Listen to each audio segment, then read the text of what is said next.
বিসমিল্লাহির রহমানির রহিম। উত্তর পশ্চিম বঙ্গোপসাগর ও তৎসংলগ্ন এলাকায় অবস্থানরত ঘূর্ণিঝড় রিমাল উত্তর দিকে অগ্রসর ও ঘনীভূত হয়ে একই এলাকায় প্রবল ঘূর্ণিঝড়ে পরিণত হয়েছে।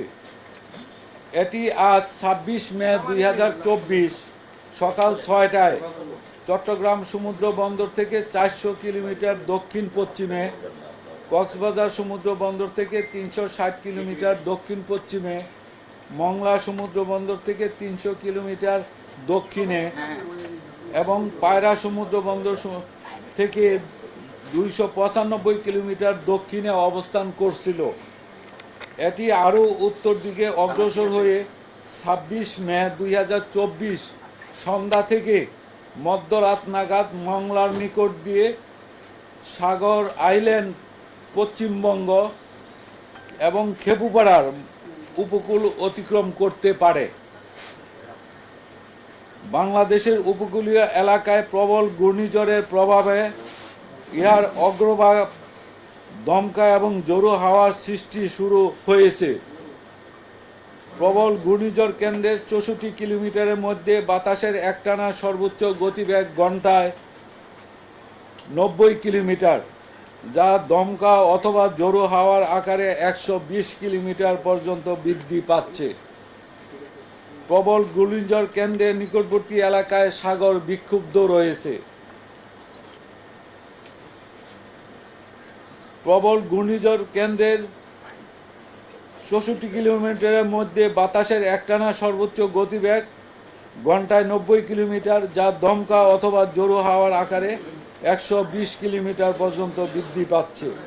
প্রবল ঘূর্ণিঝড় কেন্দ্রের নিকটবর্তী এলাকায় সাগর বিক্ষুব্ধ রয়েছে।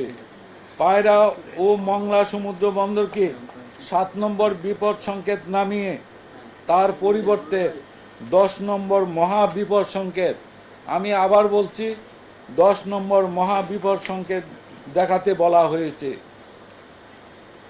উপকূলীয় জেলা খুলনা, সাতক্ষীরা, বাগেরহাট, পিরোজপুর, ঝালকাঠি, বরগুনা, বরিশাল, ভোলা, পটুয়াখালী এবং তাদের অদূরবর্তী দ্বীপ ও চরসমূহ ১০ নম্বর মহা বিপদ সংকেতের আওতায় থাকবে। কক্সবাজার ও চট্টগ্রাম সমুদ্র বন্দরকে ৬ নম্বর বিপদ সংকেত নামিয়ে তার পরিবর্তে ৯ নম্বর মহা বিপদ সংকেত, আমি আবার বলছি ৯ নম্বর মহা বিপদ সংকেত দেখিয়ে যেতে বলা হয়েছে। উপকূলীয় জেলা চট্টগ্রাম, কক্সবাজার, ফেনী, কুমিল্লা, নোয়াখালী, লক্ষ্মীপুর, চাঁদপুর এবং তাদের অদূরবর্তী দ্বীপ ও চরসমূহ ৯ নম্বর মহা বিপদ সংকেতের আওতায় থাকবে। খুলনা, সাতক্ষীরা, বাগেরহাট, পিরোজপুর, ঝালকাঠি, বরগুনা, বরিশাল, ভোলা, পটুয়াখালী, ফেনী, কুমিল্লা, নোয়াখালী, লক্ষ্মীপুর, চাঁদপুর, চট্টগ্রাম ও কক্সবাজার জেলার নদীবন্দর সমূহকে ৪ নম্বর নৌ মহা বিপদ সংকেত, আমি আবার বলছি ৪ নম্বর নৌ মহা বিপদ সংকেত দেখিয়ে যেতে বলা হয়েছে। প্রবল ঘূর্ণিঝড়ের অগ্রবর্তী অংশ ও বায়ুর চাপের আধিক্যের প্রভাবে উপকূলীয় জেলা খুলনা, সাতক্ষীরা, বাগেরহাট, পিরোজপুর, ঝালকাঠি, বরগুনা, বরিশাল, ভোলা, পটুয়াখালী, ফেনী, কুমিল্লা, নোয়াখালী, লক্ষ্মীপুর, চাঁদপুর, চট্টগ্রাম, কক্সবাজার এবং তাদের অদূরবর্তী দ্বীপ ও চরসমূহের নিম্নাঞ্চল স্বাভাবিক জোয়ারের চেয়ে ৮ থেকে ১০ ফুট বায়ুতাড়িত জলোচ্ছ্বাসে প্লাবিত হতে পারে।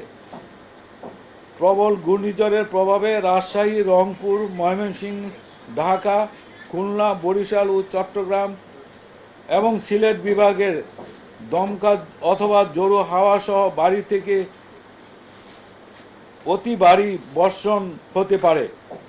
অতি ভারী বর্ষণের প্রভাবে কক্সবাজার, বান্দরবান, রাঙ্গামাটি, খাগড়াছড়ি ও চট্টগ্রামের পাহাড়ি অঞ্চলে কোথাও কোথাও ভূমিধস হতে পারে। উত্তর বঙ্গোপসাগর ও গভীর সাগরে অবস্থানরত সকল মাছ ধরার নৌকা ও ট্রলার সমূহকে পরবর্তী নির্দেশ না দেওয়া পর্যন্ত নিরাপদ আশ্রয়ে থাকতে বলা হয়েছে।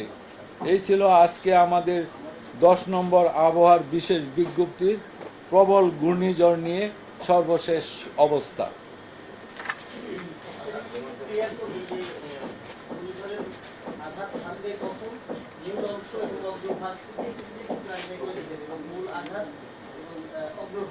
হ্যাঁ, আমি বুলেটিনে একটু ইঙ্গিত দিয়েছি যে এটি আজ 26শে মে সন্ধ্যা থেকে মধ্যরাত নাগাদ স্থলভাগ অতিক্রম করতে পারে। এটা আমরা এখানে বলেছি যে কেন্দ্রটার অতিক্রমের সময়। তো আপনি যে প্রশ্নটা করেছেন যে অগ্রভাগ, অবশ্যই একটা সুন্দর প্রশ্ন। অগ্রভাগ আজ বিকাল 3টার থেকেই উপকূলীয় জেলাগুলিতে, যে সমস্ত জেলা আমি পড়ে শোনালাম, যে উপকূলীয় যে আমাদের 14টা জেলা আছে সেই সমস্ত জেলাগুলিতে, যে উপকূলীয় যে আমাদের 14টা জেলা আছে সেই সমস্ত জেলাগুলিতে এর অগ্রভাগের প্রভাবে ভারী বৃষ্টিপাত সহ দমকা থেকে জোরো হাওয়া বয়ে যাবে এবং এটা যতই সাইক্লোনটা উপকূলের দিকে অগ্রসর হতে থাকবে ততই সেই দমকা বাতাস এবং বৃষ্টিপাতের পরিমাণ ক্রমান্বয়ে বৃদ্ধি পাবে এবং এটা স্থলভাগের দিকে ততই অগ্রসর হবে এবং ফাইনালি এর যে কেন্দ্র এটি মধ্যরাতের মধ্যে এটা বাংলাদেশের উপকূল অতিক্রম সম্পন্ন হবে। জি,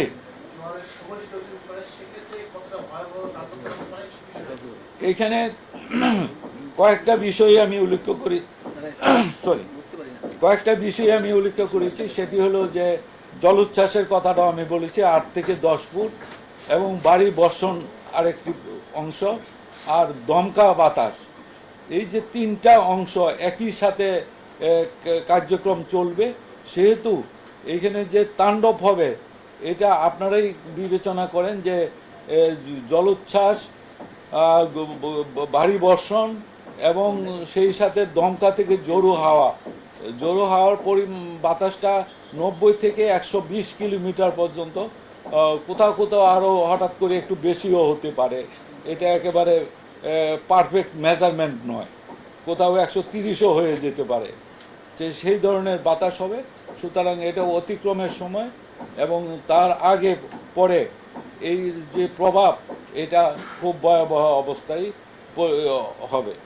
এখানে এটা আজকে রাতের পরেও এটা সেন্টার অতিক্রম করবে রাত 12টায় ধরেন, তার পরবর্তীতে তার পিছন অংশ রয়ে গেছে, সেটাও অতিক্রম করতে রাত আরও 3টাও বাজতে পারে বাকি অংশ। আমরা এখানে কেন্দ্রটার কথা বলেছি যে মধ্যরাতে সে অতিক্রম করবে। হ্যাঁ, আরো ধরে নেন আরো পরবর্তী 3 ঘন্টা, 4 ঘন্টা, 5 ঘন্টা হতে পারে এবং এটা স্থলভাগে ওঠার পর বাংলাদেশের উপরে উঠে এটা মানে ল্যান্ড ডিপ্রেশন, তখন স্থল নিম্নচাপে পরিণত হয়ে বাংলাদেশের উপরে আগামীকাল হোল ডে এটার প্রভাবে বৃষ্টিপাত হবে এবং বিভিন্ন জায়গায় বাড়ি থেকে অতি ভারী বর্ষণ হবে। গ্লোবাল ওয়ার্মিং এর একটা প্রভাব প্রকৃতির পরিবেশের উপরে আছে, সেটা এই ঘূর্ণিঝড়ের উপরে কি গ্লোবাল ওয়ার্মিং এর কোনো প্রভাব আছে কিনা? আমরা কিন্তু আগে সাইক্লোন টর্নেডো বলতে একদিন দুদিন আগে কিছু বৃষ্টিপাত বা বৃষ্টিপাত আমরা দেখছি, সেটা ছিল প্রভাব আছে কিনা? অবশ্যই, কারণ গ্লোবাল ওয়ার্মিং যখন হচ্ছে আপনারা জানেন যে ঘূর্ণিঝড় কখন সৃষ্টি হয়, সাগরের এসএসটি, যেটাকে এসএসটি অর্থ হলো সি সারফেস টেম্পারেচার। এই সি সারফেস টেম্পারেচার যখন 26 ডিগ্রি তার চেয়ে অধিক হয় তখনই এই সাইক্লোনটা তৈরি হয় সাগরে। তো গ্লোবাল ওয়ার্মিংয়ের কারণে দেখা যাচ্ছে সাগরের তাপমাত্রাও বেড়ে যাচ্ছে। তো এইখানে যে সাইক্লোনটা হচ্ছে বর্তমানে আমরা সেই এসএসটি পাচ্ছি 30 থেকে 32 ডিগ্রি এবং এটা আজকে এখন অ্যানালাইসিস চলতেছে। আমার মনে হয় যে এটা 33-34-এ উঠে গেছে, যেহেতু সিভিয়ার সাইক্লোন পরিণত হয়ে গেছে। কোথাও 34 ডিগ্রি টেম্পারেচারও হয়ে যেতে পারে, কারণ গতকালকে আমরা দেখেছি 30 থেকে 32 ডিগ্রি টেম্পারেচার নর্থ বেতে এবং তার সেন্ট্রাল বেতে এই ধরনের টেম্পারেচার এসএসটি আমরা পেয়েছি।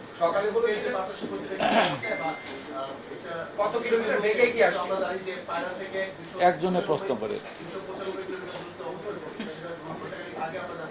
সামনে থাকা উচিত। এখন কি অবস্থা আছে, কতটুকু অবস্থায় পৌঁছেছে? আর এটা বাতাসে কেন্দ্রে বাতাসে গতিতে এই মুহূর্তে 9টায় আমরা আর একটা বুলেটিন ইস্যু করতেছি, এটা আধা ঘন্টার মধ্যে আপনারা পেয়ে যাবেন। ওইটা পেয়ে গেলে এই যে ডিস্টেন্সগুলি আছে এটা উত্তর দিকে অগ্রসর হচ্ছে, সুতরাং এটা মংলা এবং পায়রা সমুদ্র বন্দরের দিকে আগাচ্ছে। যেটা 295 আছে এটা হয়তো আপনার কমে 250 বা 40-60-এর দিকে চলে আসতে পারে। এটা একজ্যাক্ট না, আমি এখনো এটা ক্যালকুলেশন চলতেছে, আপনারা একটু পরেই পেয়ে যাবেন। আমার মনে হয় যে আপনারা নিউজটা করার সময় এই বুলেটিনটা, সর্বশেষ বুলেটিনটা সংগ্রহ করে নেবেন সবাই।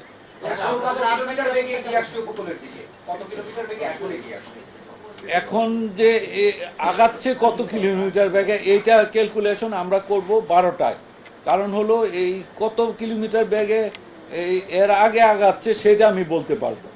কারণ এই যে আগানোর যে গতির যে এটা বলা ফোরকাস্টে কখনো এই পৃথিবীর কেউ দিতে পারে না যে কত কিলোমিটার বেগে সে অ্যাডভান্স হবে।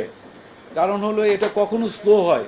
কালকে ছিল 17 কিলোমিটার, রাতে এটা কমে আসছে 6 কিলোমিটারে, হ্যাঁ, গতিতে। যার জন্য আমরা বলেছিলাম যে সন্ধ্যা 6টা নাগাদ আঘাত করবে, এবং পেরিফেরি এফেক্ট গতকালকে আমরা বলেছিলাম সকাল থেকে শুরু হবে।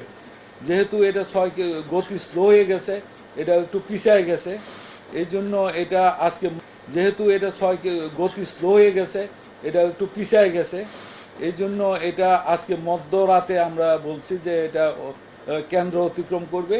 আর পেরিফেরি এফেক্টের বিকাল থেকে, অর্থাৎ 3টার থেকে 4টার মধ্যে উপকূলীয় এলাকায় আঘাত হানবে। ঢাকায় কি প্রভাব পড়বে? ঢাকার জি, এই গতি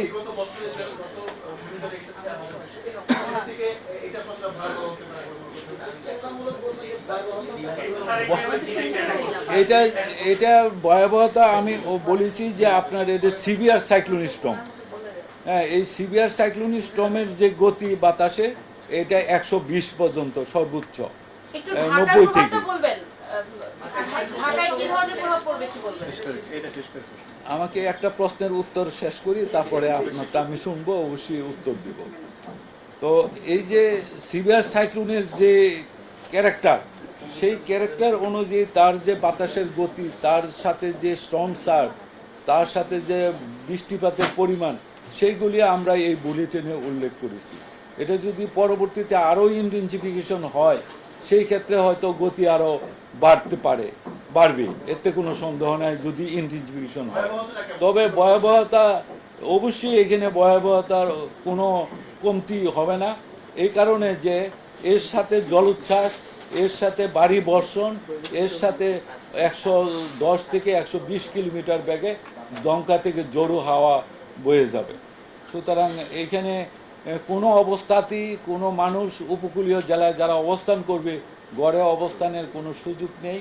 তাদেরকে উঁচু স্থানে সাইক্লোন শেল্টারে অবস্থান করতে হবে এই বিকাল 3টার পূর্বেই, এতে কোনো সন্দেহ নেই। এবং সেটা গভর্নমেন্ট অলরেডি, আপনারা শুনেছেন, মাননীয় মন্ত্রী ইতিমধ্যে ব্রিফ করেছেন। আমরা গতকালকে 2টা মিটিং করেছি, আজকেও আবার এখন একটা মিটিং হবে ক্যাবিনেট। জি,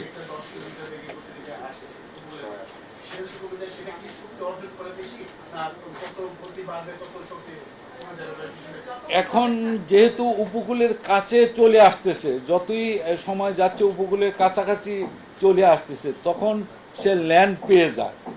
ল্যান্ডের সাথে যখন ইন্টারঅ্যাকশন শুরু হয়ে যায়, তখন আর ততটা গতি সঞ্চার করার সুযোগ সে পায় না।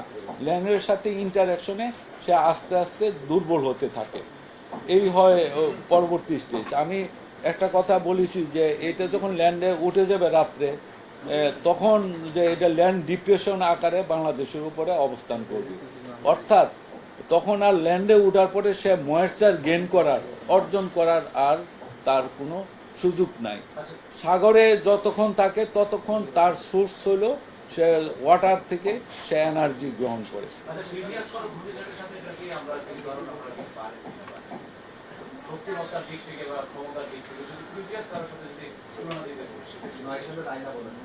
হ্যাঁ, আইলার সময় এরকম একটা ক্ষেত্র হয়েছিল যে খুব কাছে এসে সে ইন্টেনসিফিকেশন হয়েছিল, আর আরেকটা বিষয় এইখানে এটি এখনো যে মুভমেন্ট সে পূর্বের কোনো সাইক্লোন দেখা গেছে যে 50 থেকে 60 কিলোমিটার গতিতে অগ্রসর হয়ে ল্যান্ড অতিক্রম করছে, সেইটা এই ক্ষেত্রে এখনো এরকম কোনো লক্ষণ আমরা দেখছি না। এটা যে স্বাভাবিক গতি দিয়ে আগাচ্ছে, কখনো 15 থেকে 20 কিলোমিটার বেগে, কখনো 10 কিলোমিটার বেগে, এবং কখনো এটা 6 কিলোমিটারও নেমে আসছে। তো এই যে গতি, এটা শক্তি সঞ্চয়ের শক্তি অর্জন করার একটা সিনড্রোমই ছিল, যেই কারণে আজকে এটা সিভিয়ার সাইক্লোন আমরা ডিক্লেয়ার করতে বাধ্য হয়েছি এবং এর শক্তি অর্জন করি।